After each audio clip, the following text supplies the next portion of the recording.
как я хочу, чтобы ученики обучились военному делу, хочу передать свой опыт, который заканчивал военное училище, чтобы они могли всегда были готовы быть защитить Республику Казахстан.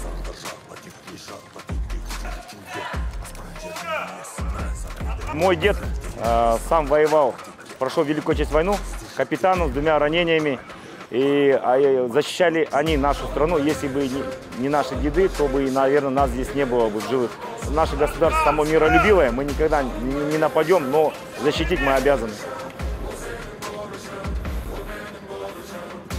Комфортная школа очень понравилась, я первый год работаю. Очень удивился, как расчерченный строевой плац до сантиметра, даже до миллиметра, полностью армейский плац, выдержаны вот эти черты.